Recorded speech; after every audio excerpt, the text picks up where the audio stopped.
All right, we ready to get going? Hey, a couple housekeeping things, really, really important. I want to dive in and lay out some things that are going to be really, really important for you.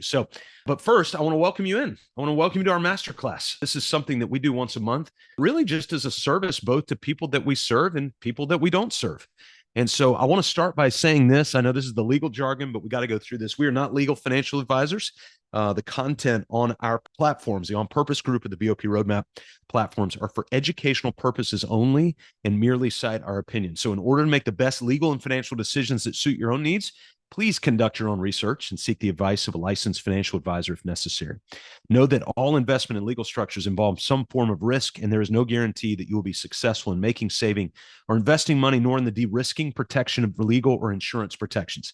Nor is there any guarantee that you won't experience any loss when investing or mitigating legal protections. Always remember, make smart decisions and do your own research. All right, we checked that box. I think we're all grown adults here. Now that we've got that, we can move on and see where we're going. Hey, I want to introduce you to the Business on Purpose team. This is a team that is at the ready to liberate owners from chaos to help you make time for the things that matter most. So we work with 86 business owners and their key leaders all over North America using our proprietary Business on Purpose installation roadmap. And we do it to build purpose, people, process, and profit. Before we get started, I want to set some helpful guidelines for our very, very short time together. So it's going to be very condensed. I'm warning you up front. It's going to be a fire hydrant, okay? I'm going to open the pantry with all of this stuff in it, and you're going to have to pick one thing, okay? So I want you to be ready to go. I'd prefer you take paper notes if you can. So the first thing I want you to be aware of, please quit your distractions. Don't just minimize the apps and the sites. I want you to X them out completely. I am, and we are as a team coming into this time with great effort. We've put in a lot of effort in preparation. I expect the same from you, all right? By the way, we're coaches, so we're going to punch you a little bit, all right? We're not just here to sing Kumbaya and have a great time. We're going to punch you, and we expect you to do the work. The second thing that I want you to do is focus your attention and implementation on the 95% rule. 95% of the times, the things that we share will be likely. Do not obsess over the 5% of the exceptions that may not work, all right? Lock in, because the majority of the things that we're talking about happens the majority of the time. We're going to lock in on the rule and not the exception. The third thing I want you to do is ask lots of questions in the chat window. And I want you to take lots of written notes, preferably either on paper or digital paper, like a Remarkable Pad or an iPad or something like that. I want you writing. There's something that happens psychologically when we begin to write things down. By the time we're finished, I thought I'd put this together so you can see this. You'll at least, I think you'll have more objectives checked than this, but at least these four things will be true. Number one, you'll see how a business like yours is valued by private buyers, not your emotional decisions or convictions, but we're going to see how it's valued by private buyers looking at the 5, 4, 3, 2, 1 method. The second thing, the obstacles to a business owner like you selling your business will be confronted. All right. By the way, a lot of times it's when you look in the mirror. That's the biggest obstacle you're going to face. I'm just telling you up front. The third thing is you're going to learn what 4 calculations will give you a reasonable range of value in your business. And then finally, again, at least, I think you're going to learn more than this. When is the best time to begin exit planning? 2 brothers and a sister grow up together. So I'm going to start with a story of 3 siblings. These kids played hard, ran hard, and accomplished all sorts of educational, social, and athletic achievements growing up. Now, the story is true, although I've changed some of the dynamics to protect the guilty, right? This family traveled together. They explored together. They ate lots and lots of food together. These 3 siblings had a family that, quite frankly, many of you would hope to have. And in 2015, these 3 loving siblings launched into a feud, a multi-year feud against each other. Why? Money. Actually, the more sincere reasoning for their feud, that bitter feud, was a lack of planning around money, around the business, around all of these other things. The 2 brothers and their sister, they would fish together, they would hunt together, they would go to concerts together, travel together, they would talk all the time, and they coordinated their families to have liberal cousin time together. And then all of a sudden, it stopped. Joy was quickly replaced with bitterness, distrust, anger, resentment, and calculated jockeying. I know this family, and I'm telling you, this was the family that would never end up this way, and yet they did. Now, their parents had passed, one from a sudden heart attack and the other from a later, longer sustained cancer battle. But the exit plan was always delayed in order to, see if this sounds familiar, maintain equity among the 3 siblings. No, we just want it to be fair, right? That's what they kept saying over and over and over again. The business, which was a multi-million-dollar construction company, like some of yours is, was at the center of the feud. And the only equity maintained was the equity of frustration and bitterness between those three siblings as this feud continued. Now, although much of the family relationship has been repaired through sincere confession and just over the last 2 years, there remains pockets of significant, irreparable damage. So, if I were to take the whole story and put it very plainly, the plan for exiting the business sounded like this. Well, we'll just divide it up equally among the three and hope for a best and let them figure it out. They did indeed figure it out. Those three siblings figured it out together after hundreds of thousands of dollars of legal and planning fees used against each other and thousands of hours of lost time and trust built together over a lifetime, not to mention the hours that the cousins missed being able to spend time together because their parents were fighting over money. Now, the pain that I'm talking about with all this is a pain you can skip, but you will not skip the pain if you follow the methodology of just letting the chips fall where they may, right? And so I wish this story was the exception. Unfortunately, we worked with hundreds of business owners around the country and frankly around the world. The story I just told you is much more the rule of small business owners than the exception. Believe it or not, every one of you has an exit plan. When I look around our little Brady Bunch family here on this masterclass, every single one of you has an exit plan. For about 10% of you, you've put in the work with a team of advisors and have a written personal and business transition plan. For the other 90% of my Brady Bunch window, you also have an exit plan and it's been written by your government and it's enacted the second you pass and rarely in favor of you and your family.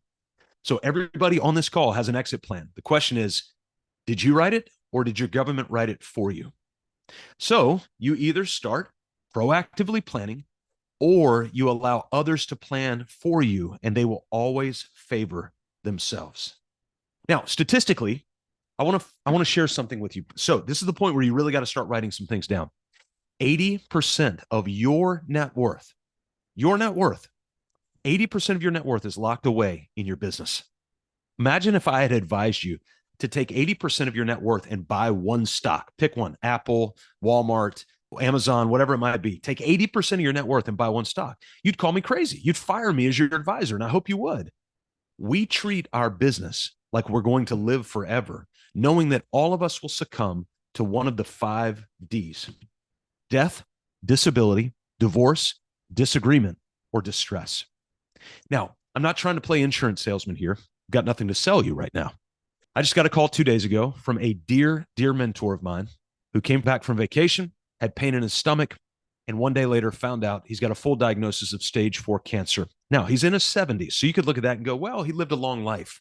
No, he was still going. He was still serving. He was still offering value. And yet we will all come in conflict with one of these 5 Ds. So when should we begin the exit of our business? Remember that old cliche, begin with the end in mind? Well, the answer is now. The Exit Planning Institute actually says exit planning is just good business strategy. This is not something reserved for the big companies. In fact, if you're on this call, you are a big company. If you want to see what small businesses look like, come with me to Nigeria. I'll show you very small micro businesses. If you're making 6 figures, 7 figures, and 8 figures, you're a big business in contrast to everybody else in the world. And so you influence all sorts of people. You influence your employees, your vendors, your partners, all of those sorts of things. So here's the simple message I hope you walk away with after our brief time together. The time to plan your exit is now. So don't buy into the myth of I'm not a big company. We need to start planning this now. So how do you build a sellable business? I'm going to reveal the entire pantry of exit planning, but I only want you to pick one thing that you will do when we're finished here. All right? So here we go. To begin your exit plan, you must first understand how a business is built. Every business has 5 foundational cornerstones. The vision story, bottom left. A less than 10-word power-packed mission statement, bottom right. A series of 3 to 5 unique core values, top left. I'm not talking about excellence, respect, responsibility. Those are Enron's core values from the 2000s. I'm talking about things that are unique to you that may not be unique to me. You've already heard one of our core values, by the way, big wins. Another core value of ours, 85-15. Another core value of ours, the 4 R's. See, each one of those requires me to explain it to you. Those are things that are unique to us that are not unique to you. Now, layered on top of these five foundational cornerstones, and in the middle is that hiring process, is the concrete slab of repeatable, predictable, and meaningful processes. By the way, if you want to take screenshots, feel free. You're welcome to take any of the stuff that you want to use it and DIY this in your own business. Now, a lot of this needs to be documented. All right, here you go. Let me go back one. Thank you for saying that.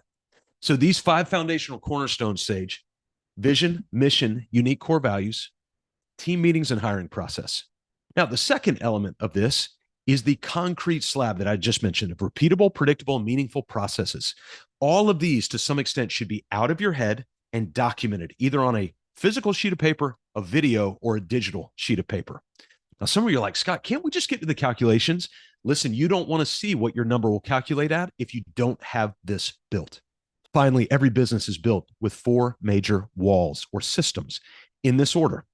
Marketing, number one, that tells the world that we're here. Sales, number two, making a vow to serve with our mission. Operations, number three, fulfilling the vow that we made during the sales process.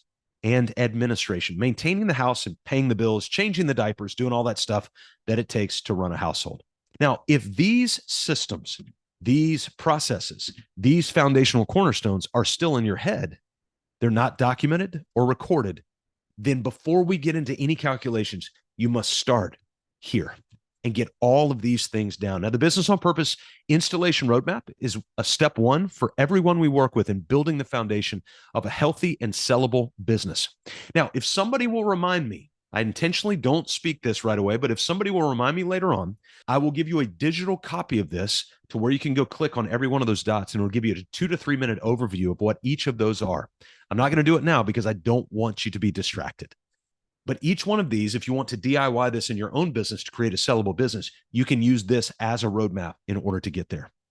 So we looked at the construction of a business. The second thing we need to understand is the 5, 4, 3, 2, 1 strategy for planning the exit or transition from your business. There are 5 stages of building value in your business, every business on this call, so that you can increase the likelihood of selling and selling at a meaningful rate, which is what we want to do, because you don't decide how much the business is going to sell for. So the 5 stages look something like this. First, identify. We want to identify the initial value in their business. So there's a simple valuation calculation I'll show you here in just a minute that you can take a look at a broad base initial value of your business. The second thing is we've got to start protecting that value that already exists. And so that value that already exists is this idea that we call de-risking. And so de-risking that value, you de-risk a business in all sorts of ways, including estate planning, asset protection, insurance features, and all of those other things that are there. And so we want to start thinking through that idea of de-risking the business. How do we do that? How do we de-risk the business? And we do it through a variety of different ways: estate planning, asset protections, and insurance features, right? All right, so we want to do that. Then once we've gone through that hard process of de-risking the business, we want to build value. We want to build future value by working on the intangibles of your business, which we will discuss next. I do want to make one note here. Somebody just put in the chat window about how they can offer support. I'll just let you know I've removed them. This is not a place for solicitation, either from us or from you. We're here to serve. And so we'll continue. I just wanted you to be aware that person I have removed so that you don't have to see that anymore. So the third stage is we build value by working on the intangibles of your business. Now, we're going to discuss those intangibles here shortly. Once you have identified, protected, starting to build the value, then what we get into are the fourth and the fifth stage of managing the value and harvesting the value. You're like, what is harvesting value? Well, you might be able to take some of the chips off the table with selling an event, either in part or in whole of your business. You might sell all of your business. You might sell 30% of your business, 80%, 18%. We've seen all different kinds of people that are trying to take chips off the table so you can take some of that 80% of your net worth that's locked in your business and take it out a little bit so you can reinvest it in other areas. Now, once you've seen the need to build your business structurally the proper way and then work through the 5 stages of value acceleration, you are now confronted with a new reality. And this is a reality that we've really got to think through. Remember, 80% of your net worth is locked in your business, and 80% of your business value is found in the 4 P's, or the intangibles of your business. Folks, please don't gloss over these. In fact, if you're a BOP client, this is where we spend the majority of our time. These intangibles are going to be the biggest factor that drive the value of your business. Did you hear me? These intangibles are going to be the biggest values of how you drive the actual value of your business. So let's go through each one really quick. First, purpose capital. This means you have a written vision story, mission statement, and set of core values and a culture calendar. And if you don't have them written, then they don't exist. The second are what we call people capital. Now, this is nothing more than the team that you've assembled. And so the team that you've got both internally with your W-2 employees, or maybe you've got some subcontractors outside, you've got partners, vendors, that's the team that you have put together. The third intangible is your process capital. These are all the documented and trained systems and processes. Notice I said those two things: documented, either digitally or physically, and trained. So it's not good enough just to have a handbook and a set of systems and processes documented. They've got to be proactively trained. The final is the perception capital.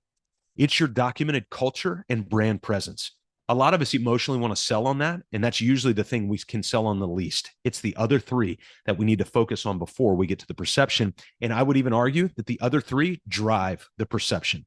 So if you want to work on your perception capital, then you better work on your purpose, your people, and your process capital. Now, at Business on Purpose, we've enrolled each one of our clients into a process that by which every 13th week, they create a new 12-week set of goals, all targeted to one of those 4 Ps. This is a way to bake in the repetition and predictability and meaning that business teams need to increase holistic value and be ready to transition either internally to the team or externally to a private buyer.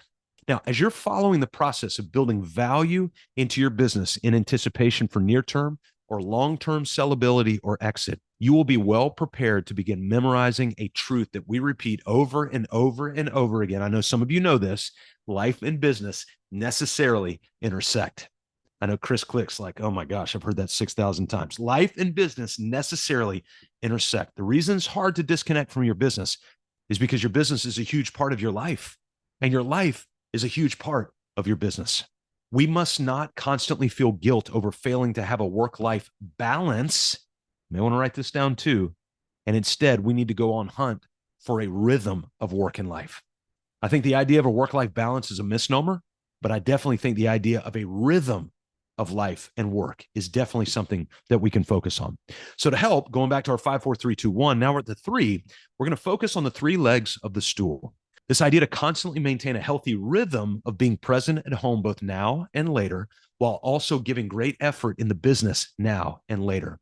For those of you who don't know and don't work with, you need to understand something about this. We are as interested in you as a person, as a family member, as we are in you as a business person.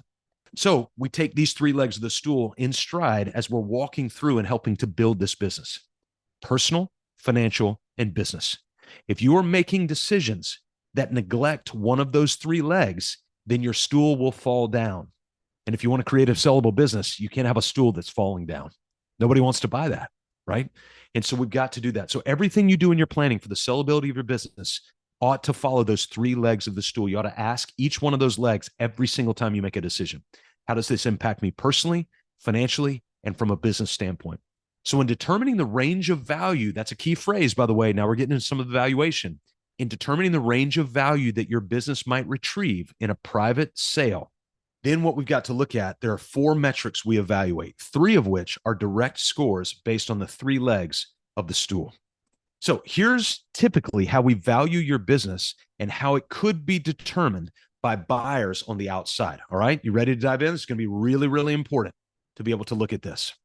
All right, so the first is you want a 3-year history of recasted EBITDA statements. Now, don't freak out. Hang with me. All this is you go to your CPA and ask for recasted EBITDAs. What is EBITDA? Earnings before interest, tax, depreciation, and amortization. They'll know exactly what you're talking about. And that would include things like add backs and adjustments. Examples of add backs in your recasted statements might include adding back expenses that you might run through the business and adjustments that might be adding back sort of one-time purchases. Let's say you bought a heavy set of equipment one year, but you won't do that next year. Well, they'll add that back to the net income to show what the business really generated without that reinvestment. Let's say some of you might have a family member that, is everybody looking at me, works for the business, right? You know, some of you have those types, and you might be paying them something and not really doing work. We shouldn't be doing that, but some of you might be doing that. They're going to add that back into your net income without making you feel guilty or anything like that. And so we need to see what a true net income number is. So once we have historically recasted financials, which you just asked your CPA for, we would then run a series of 3 valuation assessments based on what we call common sense scoring to determine your range of multiples. A multiple is simply a range of numbers allocated by the private markets, not by you, not by me, but by the private markets to a business in your industry. There's typically a range. For example, in your industry, 81% of our clients, by the way, are in architecture, engineering, construction. So that's the language we speak a lot. And in that industry, you might see a multiple range of 1.2 to 4.3, for instance. It could be 0.0, or it could be 0.8 to 3.7. It could be 2 to 8.6. Obviously, you would like to sell at the high end of that multiple, but you don't get to decide. Well, let me take that back. You don't get to decide, but you do get to influence. So what possibly increases your multiple? Put simply, the more somebody else can run your business without you within each one of those 4 major systems, marketing, sales, operations, and admin, the higher multiple you will likely qualify for. Again, you don't control it, but you influence it. Because I know some of you come on this call going, well, I don't think you can sell this type of company that I own. Yes, you can. You can sell any company. You've got to influence the intangibles to increase the multiple so it's more sellable. And here's the key. Does your business run without you?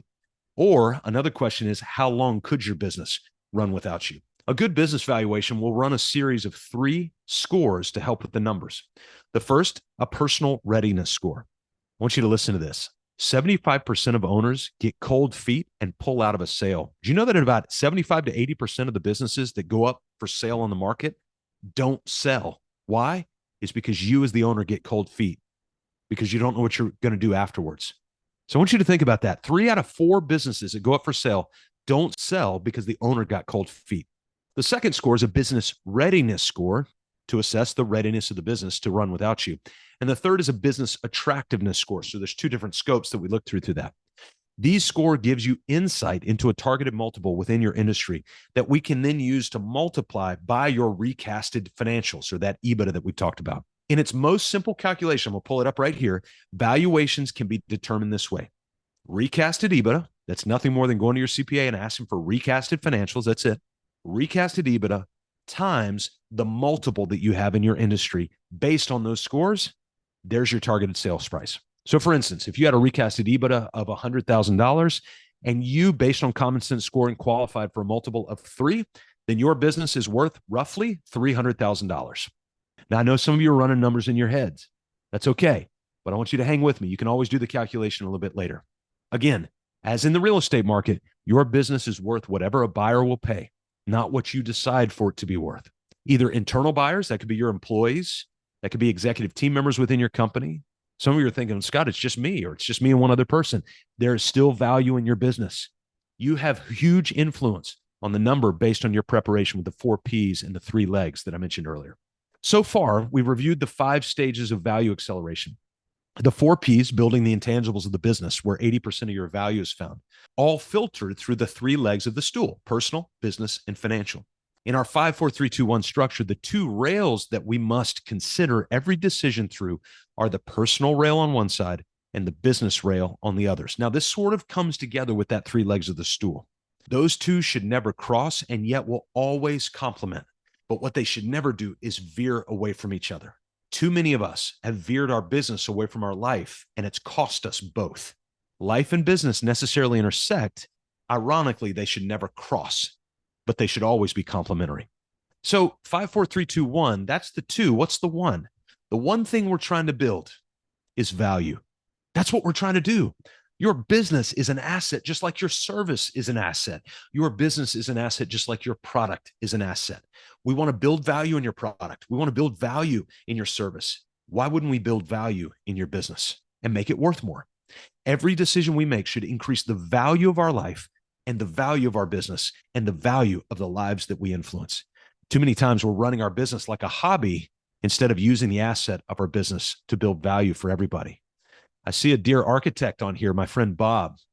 And one time we were in a group, and I think Bob might have been on this call, but there was another architect peer of his who confessed one day. This particular architect had been an architect in the southeastern part of the United States for about 30 years. And you know what he finally confessed? He said, Scott, I just realized I've been running a nonprofit architecture firm for 30 years. And he was right. Listen, exit planning is just good business strategy, both now and later. Hey, do you think you might want to sell in 2 years or 10 years or 20 years? You think you might want to transition to a daughter or a nephew or to a son or a niece? You may want to transition your employees directly or through an ESOP to a private buyer.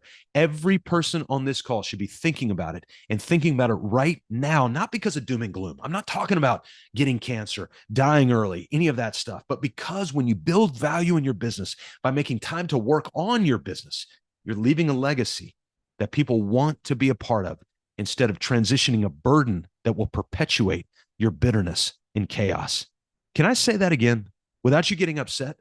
I want you to build value because you're leaving a legacy that people want to be a part of instead of transitioning a burden that will perpetuate your bitterness and chaos. 96% of businesses grow up to see their 10th birthday. In about a year and a month, Business on Purpose will celebrate its 10th birthday. We will be one of the 4%. 30% of the second generation businesses make it. 12% of third generation businesses make it.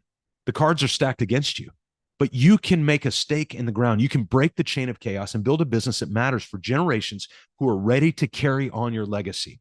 So I want to summarize the 5 Ds we all need to prepare for: death, disablement, divorce, disagreement, and distress.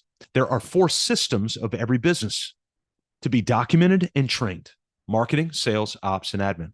There are 5 stages of accelerating the value of your business: identify, protect or de-risk, build, manage, or harvest. 80% of the value of your business is found in the 4 Ps: purpose, people, process, and perception. There are 3 legs of the stool to think through every decision: personal, financial, and business. 2 rails that should always complement one another and never veer: personal and business. And there's one aim to all of this work: the increase value to the business, to your family, and to future generations. All right, so here's what I've done. I've opened the pantry for you. Remember, I told you at the beginning I was going to overwhelm you a little bit. And I did that by design because I want you to be able to see what it takes, that this is not cut and dry, but there are some very clear cut and dry calculations that we can run to begin to understand that. But this itself is not cut and dry. And so here's one thing that I want you to do. I'm going to give you about 30 seconds, and I just want you to sit quietly. And I want you to think, out of all the things that I talked about, out of all the things that I mentioned, the 5, 4, 3, 2, 1s, the 4 systems of the business, the 5 foundational cornerstones of vision, story, mission statement, unique core values, team meetings, hiring process, those 4 systems of the business that we talked about. Out of all those things, what is the one thing that by doing that one thing would make everything else easier or unnecessary? So I'm going to write that here in the chat. What is the one thing that by doing that one thing would make everything else easier or unnecessary? All right. So take about 30 seconds to a minute. Don't type anything yet. Once we get that 30 seconds are up, then what I'm going to do is I'm going to have you start typing things in the chat window of your one thing, of that one thing you need to focus on in order to make everything else a little easier or unnecessary. All right. Okay. So go ahead and take 30 minutes now. Look at that question down there. Out of all the things I've shown you, what's the one thing you need to implement that by implementing that one thing would make everything else easier or unnecessary? All right, 30 seconds starts now, and then I'll cue you up here in just a second, and we'll get down to you guys sharing with each other as to what that looks like to truly make this masterclass valuable. Don't leave yet, by the way. All right, so go ahead and go to your chat windows. I'd love to see what everybody had to say. So go down there, and I want you to respond to that question. And I'd love for everybody to respond. Show me that you've been a part of this and really valuing this time. Sage, you said personal and business rhythm. Something I want to share with you, Sage, is the ideal weekly schedule. Ideal weekly schedule. If you'll write that down. Gary, defining processes to make the business operate without me. Gary, I want you to write down the term master process roadmap. Master process roadmap. Sarah, cross-training on systems so everyone feels empowered and not relying only on one person. Sarah, I want you to write down the word culture calendar. All right, culture calendar. Come back. I'm going to explain all these to you here in just a minute. All right, now they're about to come in. Greg, getting our concrete pad documented. All right, I want you to write down master process roadmap. Mike, written, documented, and executable processes. Write down the same thing, master process roadmap. John, increase our margins to a point in time to raise the value of the company. John, I want you to write down subdivided bank accounts and level 2 dashboard. Subdivided bank accounts and level 2 dashboard. Brian, product and sales clarity. Oh, wow. Okay. So this is going to be along with process building. So if you'll write down the term process building, I think that'll be good for you right now. Let me go and just make sure, because I've got a tool that I want you to go look at. Yeah, write down the word process building. Shanna, the hiring process, I want you to write that down because I want you to go look that up. Figure out how to attract good employees. By the way, Shanna, if you'll message me, I've got a contact for you around that. I won't do it here, but if you'll message me privately on this, I'll send you a contact directly. Kate Underwood, redundancy and skills. There are things that only one person knows how to do. Oh my gosh, master process roadmap. All right, start right away. Tony, how my business can run successfully without me. Tony, I want you to write down vision story. Vision story. Bob, pass the baton. Yes, Bob, we've been talking about that for a while. You're ready. And so we need to start doing that for sure, to the exit planning process and what that looks like. So for you, you know what to do. It's that vision story and everything that follows there that you've got that content on. Jessica, sales to increase our value and build more wealth. Going back to the process building, about the sales process and laying that out. Rick, finishing the master process roadmap. And Chris, need to work on processes more as they're part of the 4 Ps, which are 80% of the business value. Look at that. Chris, old teacher's pet, man. Patrice always prepares me. We love that guy. He comes back in and does the work. Lewis, key man retention. Key man retention. Lewis, I'll tell you and everybody else, one of the greatest way to retain key players, we always think about insurance. And of course, we need to be doing that. Clarity. Clarity, clarity, clarity. Go back to the master process roadmap. Jeff DeLong, processes written down, master process roadmap for you. Okay, why am I telling you to write those things down? Because I'm going to give you a free resource, totally free. All right. So let me pull this up here. Give me just a second because I'm going to change screens so I can show this to you. I'm going to put in, after I show this to you, I'll give you the link for it so you're not distracted from it. I'm going to do Q&A. I've also got a little feedback to fill out if you would like. So it's totally up to you. Okay, so this is a tool that I'm going to share completely free.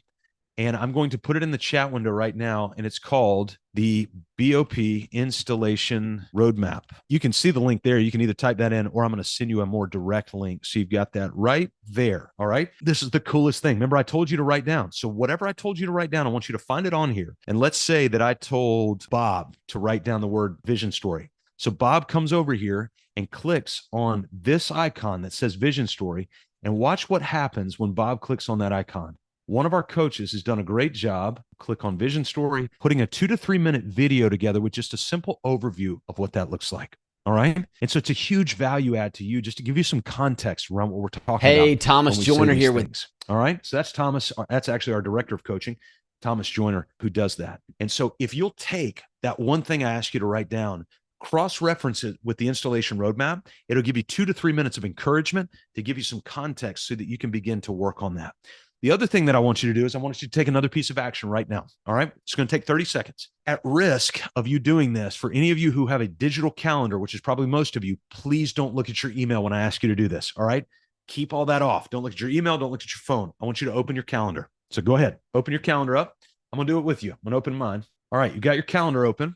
Now I want you to go out and here are your available times, either this week or next week. And that's it. You can't go into the new year with this. I'm sorry. I know you're busy, but that's a 4-letter word in our world. So you start saying busy around here and we think you're cussing. So please don't say that word, right? And so don't give us that excuse that you're busy. You will make time for the things that matter. And if this matters to you, then you're going to make time for it. And what I want you to do is I want you to set 15 minutes. That's it. 15 minutes. You can't not give 15 minutes. And for the first 2 to 3 minutes of that, I want you to watch that video based on whatever you said that you needed help with, based on the chat that you put down. And for the remaining 12 or 11 minutes that you have, I actually want you to start writing things down around that one thing. Write out a new process. Write out boxes on the process roadmap. Start writing out a vision. You're not going to get it all done, but you will get more done than you think you can get done. And that one little thing, if you want to create a sellable business, we do it one process at a time. And you're going to start that one process, which slowly increases the value, which increases the multiple, which increases the net income, and the value of your business starts going up. Private buyers do not want to buy businesses that depend on you. There's low value in that. Private buyers want businesses that run themselves without you. Please don't be offended. You're necessary. We love you. You're a special snowflake and all those things that your mom and dad told you about. But the reality is we don't need your special snowflake in that business. We need that snowflake out, right? So that we can increase the value of that business so that it runs without you. All right. So there's your action item. there's your one thing. I'm going to put a link in here that I would like if you want some additional help. I have talked to our coaches, and all of them are coaching right now. That's not why they're not on this call. We've got a team of 5 coaches, and I've talked to all 5 of our coaches about setting up time to generously give their time to you. This is not a sales pitch. We don't sell on stuff like this. Many of you know how we operate. We are here to give. If you ask us how we work with people, then we will tell you how we work with you. And then we will try to make a sale and work with you for a long period of time. But that is not our ambition for this. We're here to serve and to make sure that you implement so that you can make time for what matters most and be liberated from the chaos that you came in here feeling. All right. So with that being said, here's what I want you to do. I want you to either make a decision. You're going to try to bravely do this yourself, which you can. You can DIY this. And so you can take some of those tools and maps and roadmaps that we just gave you, all those elements that I walked over, and you can take action by yourself on those things. And I think some of you will do that. I hope you will do that. For others of you, you know you need help. And so if you will bravely ask for help, we are ready to walk with you on some of those things. So what we've done is we've built a brand new half-day workshop around this idea of exit planning, where we will actually do the calculation with your recasted numbers. We'll walk you through your multiples. And then with those multiples, we'll start running you through those common sense scoring. So you'll actually get a score based on your range of multiples. So we can give you an initial based valuation, what we call a holistic valuation.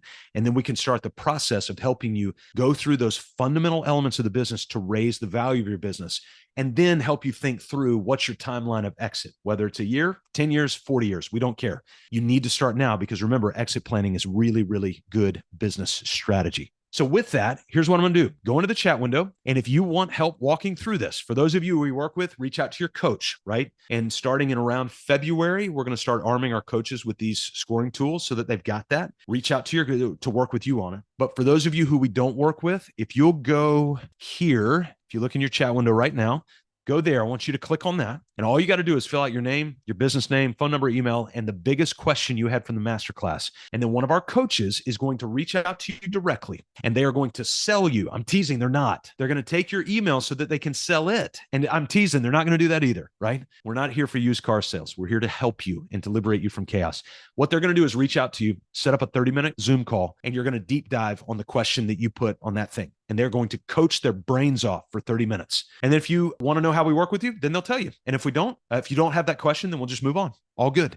We're here to serve, no strings attached. But we want to make sure that you are doing the hard work of planning, because remember this, 75% of you will not sell your business and will leave it as a burden for the next generation. Why? It's because you'll get cold feet because there's no planning. So we want you to plan, and we're giving you the tools to plan. So either DIY it yourself and go do it, and we're cheering you on, or let us know that you need help. Fill out that form, and we'll have one of our coaches follow up with you so that they can walk you step by step through these things and at least get you started. Then we'll spin you off to the DIY, or we can walk with you one-on-one in a long-term coaching relationship.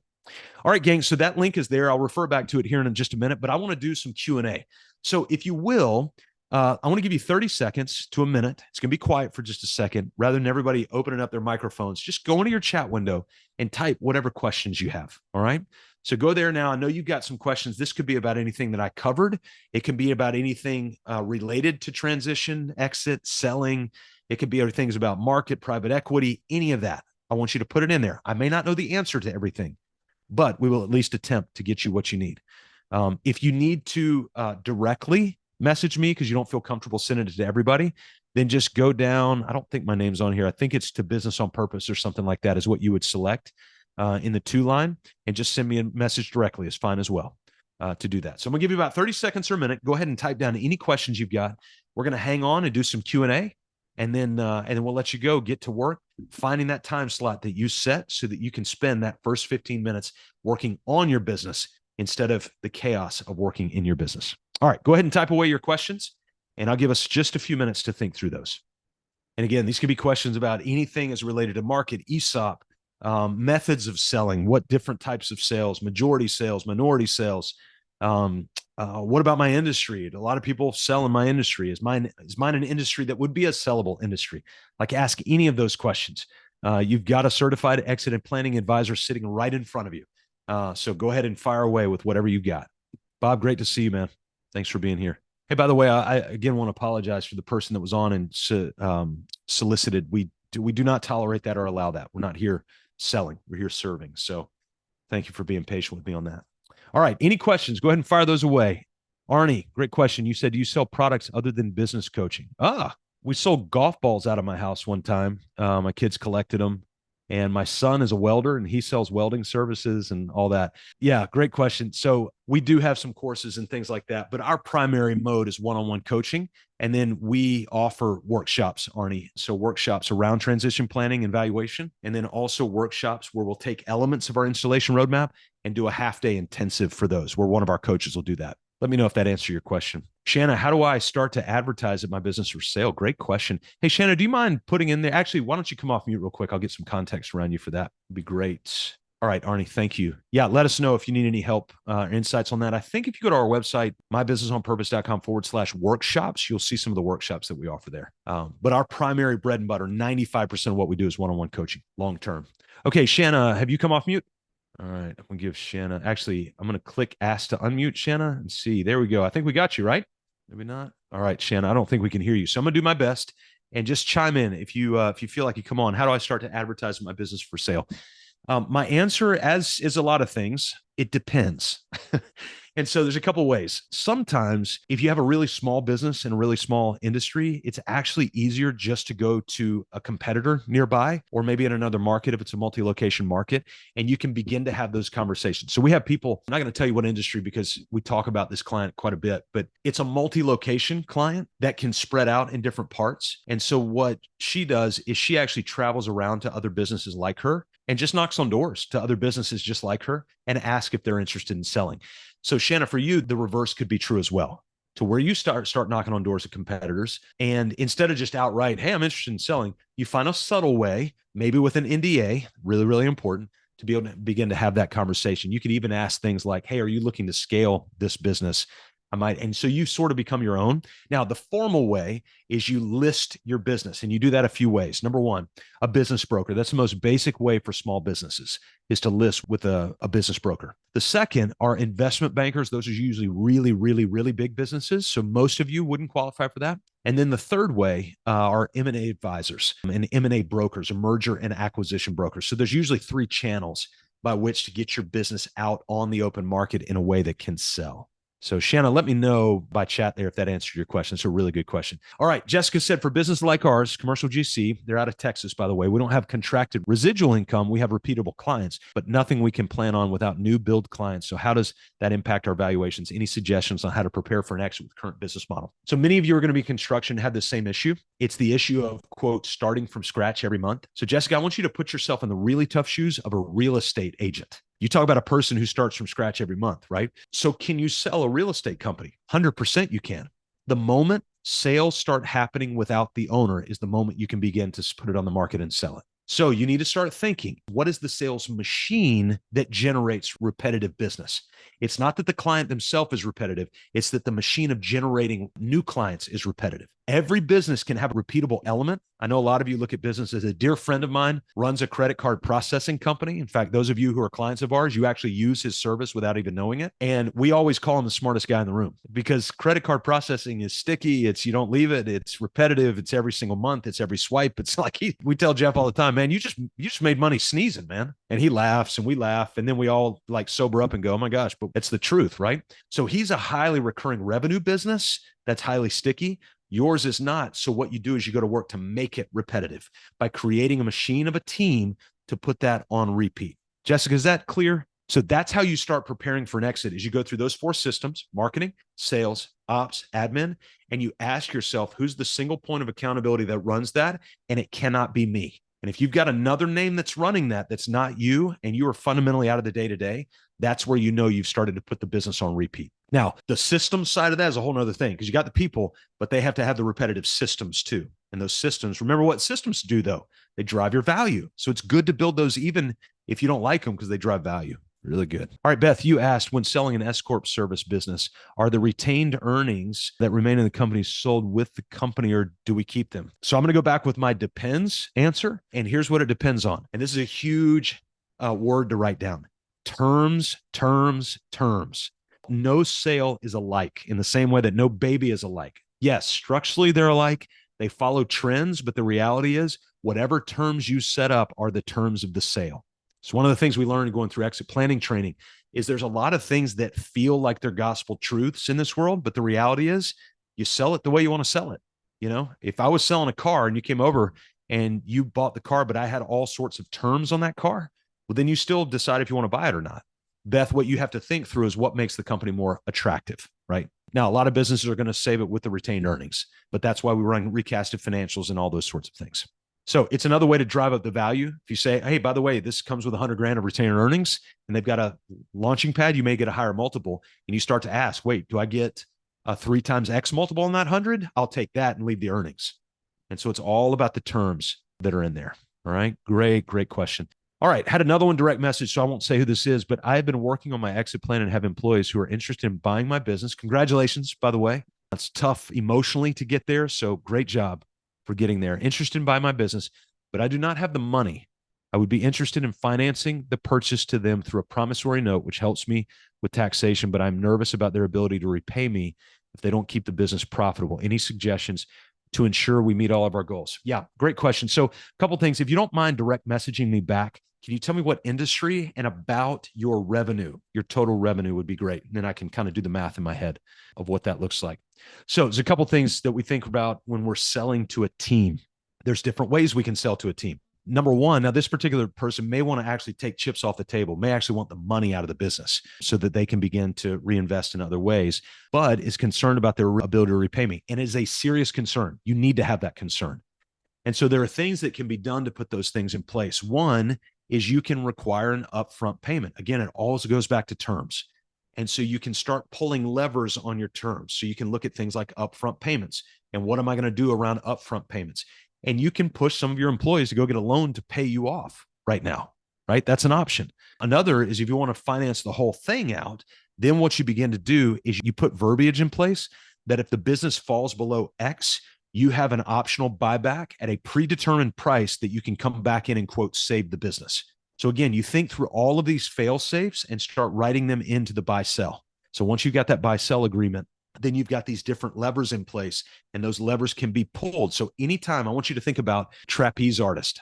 What do all good trapeze artists have? They have a net, right? There's a net. Now it's still like 30 feet down. It sucks if you fall on it, I've heard. But what are those nets that you've put in place that are a bit of fail safes? Yeah, they'll hurt if you get to them, but the business won't fall apart and will allow you to climb back up onto the trapeze platform and begin performing what you need to perform. So go ahead and direct message me and let me know if that helped. Okay. That was a $6 to $8 million design, build, construction business. Okay. So let me give you some numbers around that. You're probably going to have an 80%, 70 to 80% cost of good. So let's just take your $6 million at an 80% cost of good is going to leave you at about $1.2 million. So you're about a $1.2 million business, which statistically usually means you're about a 6-employee business, not including any subcontractors or 1099 laborers. I'm just talking about management people in the office or site superintendents, that sort of thing. So if you've got that, then what you're doing is you've got to really ask yourself, what areas of the business is the business relying on me? Because a business that size, usually you're still a pretty key part of it. And so you need to start thinking before we put terms together, this thing needs to run without me. I will tell you a true story that happened this month. Some of you know this. I left business on purpose for 30 days this year. No phone, no email, no text message, no access to our team for 30 days. And I gave the team one mission, and that was grow the business by one client. We have a team of 9, by the way, just so you know, all full-time W-2s. And they grew the business by one client. And so it gave us a nod that this business is starting to run without me. And so could you leave your business for 2 weeks? Could you leave it for 3 weeks, 4 weeks? And the business not just run, but grow. That's a key element, what I just said. The business doesn't just run, but it actually grows without you. Okay? All right. Great question. Jessica says helpful. Thank you so much. I do too. I love this call. This is stuff I love to talk about. Okay. Shanna, remind me, I owe you a connection with Sarah. Sarah, remind me, I owe you a connection with Shanna, just so you know, before we leave. Mike, how do we transition financial responsibility to vendors and creditors when we sell the business? Mike, do you mind coming off mute real quick? I want to get context for that question before I answer it. Can you hear me, Scott? Yeah, I got you. Thanks, Mike. Okay. So you asked, how do we transition financial responsibility to vendors and creditors? Are you talking about like debt? I'm not talking about existing debts. I'm talking about, so we have accounts with vendors, and creditors. So how do those things transition, once you do sell the business? I mean, how do we get ourselves from that responsibility, from the liability of being responsible for that? Yeah. Yeah. Well, I'll tell you this, the majority of it's going to go through attorneys. That's step number one. Your attorneys are going to have to help write all of that up in terms of the paperwork around that. Your bankers are going to help because they affect the accounts, which are tied to the vendors and all those sorts of things. So what I would say is your advisory team, many of you statistically don't have an advisory team. It's actually one of the things we're going to be working on in 2024 is creating a bench deep of an advisory team. These are search firm recruiters, CPAs, investment advisors, estate planning attorneys, business attorneys, insurance advisors, and putting those things together. And so, Mike, one of the things that we would encourage you to do is get with an attorney, map out. Is this Muscolino, by the way? No. Okay. Oh, I just saw. Oh, no, it's the Zelskis. Hey, I just saw your camera pop on. Great to see you guys. Yeah. So what you'll do is you'll work with Patrice and you'll start to map out all of your vendors, all of your creditors, and what accounts they're all tied to. And so get that on a map, then take it to your attorneys and your bankers, and they can start to map. They can start to execute all of that transition. Perfect. Yeah. Oh, man, that's I've never gotten that question. It's a really, really good question. Thank you for that. Oh, great to see the Zelskis. Man, I'm so glad to see you guys on here. You look better in the dark. That's why we're No. That's great. You're a sibling of Jessica as well. You're a Patrice sibling of Jessica. Yes, we love Jess. Yeah. All right. Sage, you sent me a note. Looking forward to connecting with you and Brennan.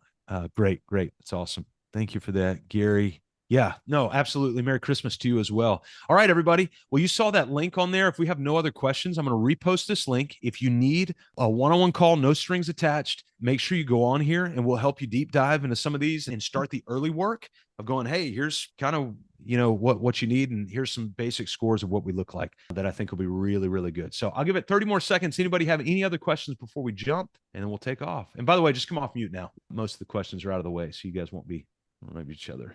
Hey, Scott, I have a question. Yeah.